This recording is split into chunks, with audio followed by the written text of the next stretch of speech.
Senior leader, हम सब के गार्जियन, बेलोस इस पार्टी के लिए काम करने वाले बिहार सेक्रेटरी, पार्टी के जिम्मेदार जनाब इंजीनियर आफ्ताब आलम साहब, बिहार के जनरल सेक्रेटरी इंजीनियर आफ्ताब आलम साहब का खैर मकदम करें। रहमतपाड़ा और किशनगंज के कूचा धामन क्षेत्र की सरजमीन पर हम अपने कायद तहरीक जनाब बैरिस्टर सद्दुद्दीन ओवैसी साहब का खैर मकदम करते हैं। ऐसा नहीं कि बैरिस्टर साहब पहली बार इस सरजमीन पर आए हैं। 2015 से ये सिलसिला शुरू हुआ तो कितनी बार आए हैं सदर साहब, हम गिनती भी नहीं कर सकते। लेकिन जितनी बार सदर साहब आए हैं यहाँ पर, तो वैसे झूक दर झूक वही शौक और वही जुनून के साथ लोगों ने उनका खैर मकदम किया है। एक जुनून की कैफियत हो जाती है जब सदर साहब आते हैं हमारे इलाके में। बल्कि बाज लोग तो कहते हैं कि हैदराबाद शहर के बाद बैरिस्टर साहब ने अगर दूसरा जितना वक्त दिया है सारे हिंदुस्तान में, तो वो ये किशनगंज का इलाका है, वो ये सीमांचल का इलाका है। और जितनी मोहब्बत उनको शायद हैदराबाद के बाद जितनी किशनगंज से है, जितनी सीमांचल से है, शायद और कहीं के लिए भी नहीं है। सारे हिंदुस्तान में जब हमारा लीडर जाता है तो लोग आंखें बिछाए रहते हैं।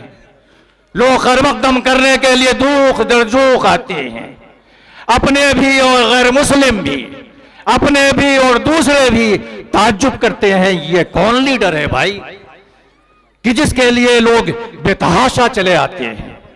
आज देखिए हमारे पीस कहां कहां से लोग आए हैं। आज सारे बिहार से हमारे पार्टी के कारकुन आए, आज चंपारण से आए, आज गया से आए, आज नवादा से आए, आज पटना से आए, आज मुंगेर से आए, आज भागलपुर से आए, आज पूर्णिया से आए, आज दरभंगा से आए, मुजफ्फरपुर से। कौन सी जगह है कि हमारे कारकुन आज पार्टी के कारकुन नहीं आए? और उसके बाद हैदराबाद वालों का तो खैर हम कर्ज ही नहीं अदा कर सकते।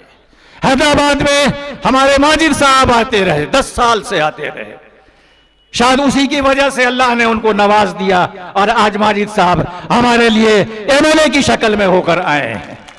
उसके बाद सरफराज सिद्दीकी साहब बैठे हैं। आप हमारे दूसरे लीडरान खासकर मंजूर भाई बैठे हैं, हमारे दूसरे लीडरान बैठे हैं, हमारे इमरान साहब बैठे, सारे लोग हैदराबाद से। मैं किसका किसका नाम लूं और किसका नाम न लूं, इतनी बड़ी तादाद लोग आते हैं। सदर साहब कभी कभी नाराज भी हो जाते हैं। सदर साहब से लोग तस्वीरें खिंचवाने के लिए, सदर साहब के साथ सेल्फी लगने के लिए जोक दर जोक नौजवानों की भीड़ रहती है। सदर साहब को बहुत अनकंफर्टेबल महसूस कभी कभी होता है। लेकिन हम लोग कहते हैं सदर साहब आप ये तो सोचिए कि 75 साल हो गए इस मुल्क में आजादी के, और 75 साल से हमारी कौम, हमारी बेबस कौम, हमारी मजबूर कौम, हमारी महकूर कौम का कोई लीडर नहीं था। हमारी बेबस कौम 75 साल से इंतजार कर रही थी कि उसका कोई लीडर आवे जिसका हम वैसा ही इस्तकबाल करें जिसका जैसे दूसरी कौमों के अपने लीडरों को इस्तकबाल करते हैं। आप देखते हैं दूसरी कौम के लीडर जब आते हैं तो कैसी भीड़ लगती है और कैसा जोक दर जोक लोग उनके साथ तस्वीरें लेते हैं। तो इस कौम की तमन्ना थी, ख्वाहिश थी, आरजू थी। अल्लाह ने उस आरजू को, उस तमन्ना को, उस ख्वाहिश को पूरा किया कि 75 साल में हमारा एक ही कायद आया।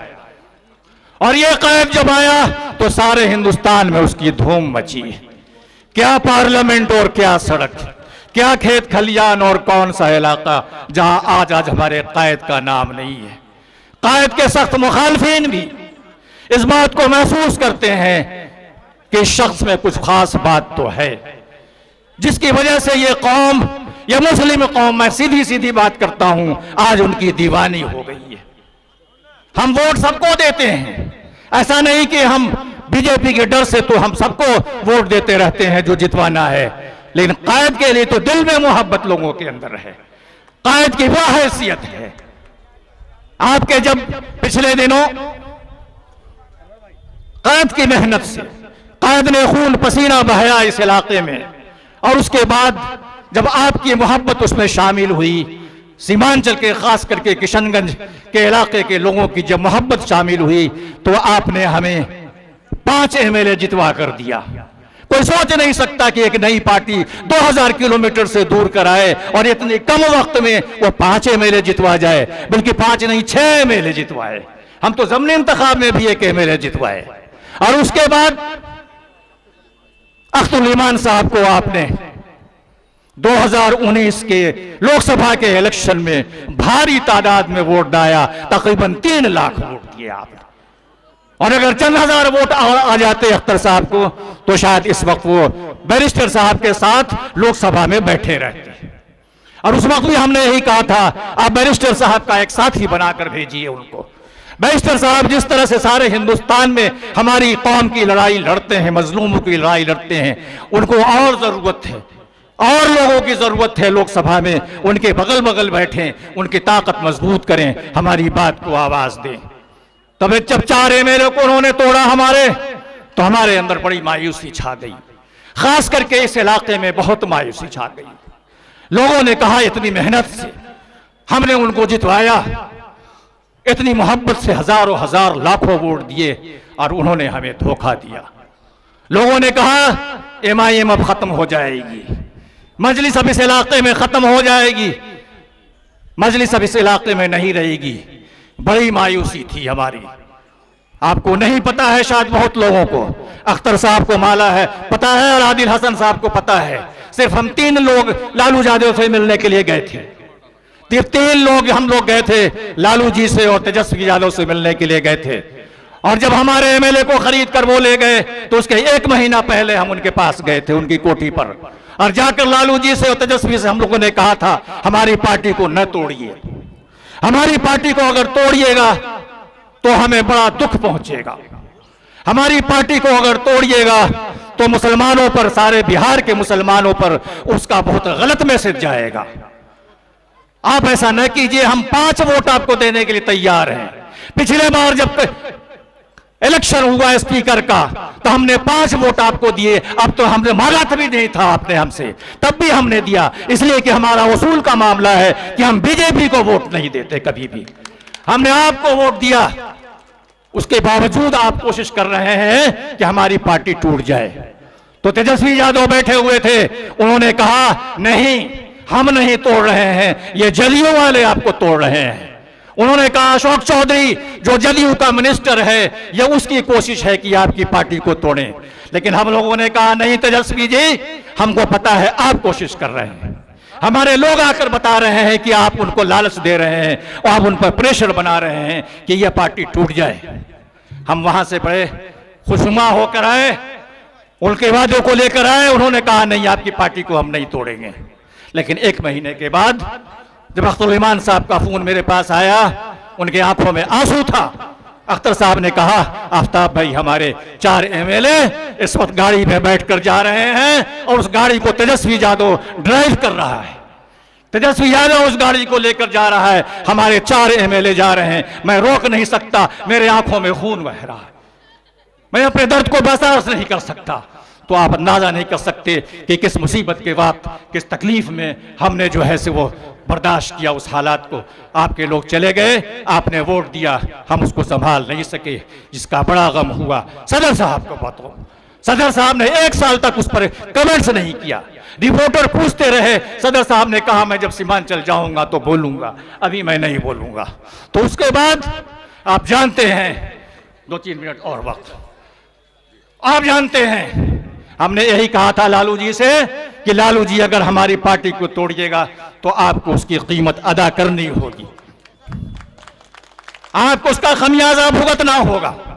और ठीक उसके कुछ दिनों के बाद ज़िमनी इंतखाब हुआ गोपालगंज के अंदर। गोपालगंज से हमारा मरहूम शेर असलम मुखिया वहां से इलेक्शन लड़ा। एक मजबूत कैंडिडेट आज हमारे बीच नहीं रही, अधाई रहा। चंद रोज पहले उसका कत्ल हो गया, चंद रोज पहले वो शहीद हो गया, दुश्मनों ने उसको मार दिया। आज हम बड़े गमगीन हैं, अपने असलम मुखिया को हम याद करके बहुत गमगीन हैं। बहादुर शेर था वो शख्स। उसने इलेक्शन लड़ा और गोपालगंज में सारी गठबंधन ने पूरी ताकत झोंक दी। गठबंधन का कौन मिनिस्टर और कौन मंत्री नहीं गया हो। आप जानते हैं कि गोपालगंज लालू जी का आबाई जिला है, लालू जी का वो घर है। तो लालू जी की प्रेस्टीज का मामला था, इज्जत का मामला था। तेजस्वी यादव घर घर जा रहे थे कि हर हालत में राजद के कैंडिडेट को जितवाना है, लेकिन हमारा शेर भी खड़ा हुआ था, हमारे अख्तर इमान साहब भी खड़े हुए थे, हमारे आदिल हसन भी खड़े हुए थे। पार्टी के सारे कारकुन सारे बिहार से आए थे और हमने कहा था हमारे एमएलए को तोड़ा है, उसका बदला इसी जगह लेंगे। और आपको मालूम है कि क्या हुआ, गोपालगंज में गठबंधन का कैंडिडेट हारा और हम सुरखुरू हुए। हमने वो आखिरी जलसे में कहा था, गोपालगंज के आखिरी जलसे में कहा था, देखिए हम कच्चा चना नहीं है कि हमें खाइएगा और निगल जाइएगा, हम लोहे के चना हैं और अगर हमें खाइएगा तो दांत टूट जाएंगे, आपके दांत सलामत नहीं रहेंगे। हमने गोपालगंज में पहला दांत उनका तोड़ा, हमने उसके बाद कोने में उनका दूसरा दांत तोड़ा। आज घबरा गए हैं, आज कहते नहीं एमआईएम तो ताकत पकड़ चुकी है, एमआईएम को एमएलए को खरीदने के बाद एमआईएम कमजोर नहीं, एमआईएम और पहले से ज्यादा मजबूत होकर उभरी। आज पूरे बिहार में एमआईएम की शाख कायम हो चुकी है और बिहार से लोग कहते हैं एमआईएम कैंडिडेट को खड़ा कीजिए, लेकिन हमारे सदर साहब हमको इजाजत नहीं देते। हमारे सदर साहब कहते नहीं, अभी धीरे धीरे चलिए, ठहर ठहर कर चलिए, सीमांचल को अंदर हमको पहले कंसोलिडेट करना है। तो सदर साहब तो हमारी इज्जत है, हमको तो उनकी बात मानना ही पड़ती है, हम मानते हैं उनकी बात को। पिछली बार 17-18 कैंडिडेट सिर्फ हमने दिए, सारे बिहार में हमने ज्यादा कैंडिडेट नहीं खड़ा किया, इसलिए कि हम भी नहीं चाहते कि मोदी की जीत हर जगह हो, हम भी नहीं चाहते कि वोट का बंटवारा हो, लेकिन हमको मजबूर किया जाता है। जैसे कहा कि हमने गोपालगंज में मजबूर होकर कैंडिडेट दिया, जब हमारे एमएलए को तोड़ कर ले गए। आज अपने सीने पर हाथ धर के, अपने दिल पर हाथ धरकर बोलिए, ये आज जब इलेक्शन हुआ, स्पीकर का चुनाव हुआ, उस वक्त तेजस्वी यादव ने फोन कर अख्तर इमान को बुलाया, अख्तर साहब आइए हम आपसे मिलना चाहते हैं। अख्तर साहब ने कहा, अब हमसे मिलकर क्या चाहते हैं, आपने तो हमारे 4 एमएलए को ले लिया, मैं तो अकेले बचाऊं, आपसे क्या हमसे लेना। नहीं, कहिए आइए, अब हमारे कोठी पर आइए, हम आपसे मिलना चाहते हैं। अख्तर साहब गए, तेजस्वी यादव ने कहा, अख्तर साहब स्पीकर के इलेक्शन में आप हमारा साथ दीजिए। अख्तर साहब ने कहा, हमारे पास एक वोट है, यह कौम की अमानत है, बैशर सदुद्दीन ओवैसी साहब की मेहनत का समर है। तारीख गवाह है कि पार्लियामेंट हो चाहे असेंबली हो, हमने बीजेपी का कभी साथ नहीं दिया, हमने कभी नहीं चाहा कि बीजेपी का कैंडिडेट जीते, तो हम वोट आपको जरूर देंगे। स्पीकर का इलेक्शन में हम आप वोट देंगे, एक ही वोट है, हम देंगे वोट। लेकिन आपने हमारे 4 जब एमएलए को तोड़ा था, तो आपको एहसास नहीं था उस वक्त कि आपने हमारे 4 एमएलए को तोड़कर आप ले गए।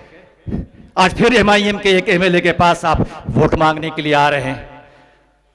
तो कहा नहीं, पुरानी बातें हैं, उसको भूल जाइए, हम आगे चलने की कोशिश करें। आज आप देख लीजिए, जो दूसरों को तकलीफ देता है वो खुद तकलीफ से गुजरता है। हमारे 4 एमएलए को तोड़कर ले गए, लेकिन अब की बार जब इलेक्शन हुआ स्पीकर का, तो राजद के 3 एमएलए तोड़कर चले गए।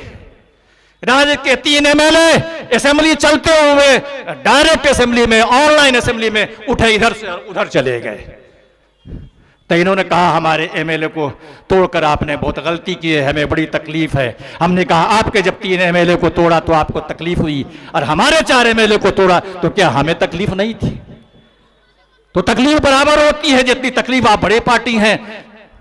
आपका 3 एमएलए गया तो आपको तकलीफ हो रही है, हम तो छोटी पार्टी, हमारे तो 5 एमएलए थे, 5 में हमारे 4 चले गए, तो कितना दुख, कितनी तकलीफ, कितना गम हमें हुआ है। आखिरी बात, जब पार्टी हमारी गोपालगंज के इलेक्शन के बाद हम निकले, तो लोगों ने कहा पार्टी बड़ी मुश्किल से संभालना बहुत मुश्किल होगा। हम लोग हैदराबाद गए तो सदर साहब ने हमें हिम्मत दिलाया, खास करके हबीब मिल्लत अकबरुद्दीन ओवैसी साहब ने हम लोग को हिम्मत दिलाया। आप बोले घबराइए नहीं अख्तर साहब, घबराइए नहीं, इसलिए कि ऐसा वाकया हैदराबाद में पहले भी हो चुका है। पहले भी हमारे बहुत से बारे एमएलए हमारे जीते और पार्टी छोड़कर चले गए थे, लेकिन आज हैदराबाद में अल्लाह के फजल से एमआईएम पहले से मजबूत है, पहले से ज्यादा तवाना है और ज्यादा ताकतवर है। आप घबराइए नहीं, ये जाने दीजिए, गद्दारों को जाने दीजिए, गद्दारों के जाने से पार्टी कमजोर नहीं होगी, आप मेहनत कीजिए। तो हम लोग आए हैदराबाद से, हम लोगों ने मेहनत की। अख्तर साहब गांव गांव दूर दराज इलाके में जा रहे हैं, मिल रहे हैं, सारे बिहार में उनका दौरा हुआ। आज उसका नतीजा है कि आज मजलिस पहले से ज्यादा, मैं समझता हूं, क्योंकि मैं 8 साल से देख रहा हूं अपनी पार्टी को, मैं समझता हूं कि 8 साल में पार्टी जितनी मेरी मजबूत थी उससे ज्यादा मजबूत होकर यह पार्टी हमारी उठी। आज हम ज्यादा मजबूती के साथ खड़े हैं। आज अगर सीमांचल की 24 सीटों पर इलेक्शन हम लड़ दें तो कम से कम 15 एमएलए हम जितवा सकते हैं। आज हमारी इतनी ताकत है। आज उसी ताकत का नतीजा है कि हमारे 3 लोग यहां पर स्टेज पर मौजूद हैं। अभी आपने हैबर बाबा की तकरीर सुनी। हैबर बाबा जबरदस्त अपने राजद के ओहदेदार थे, पार्टी के लीडर थे।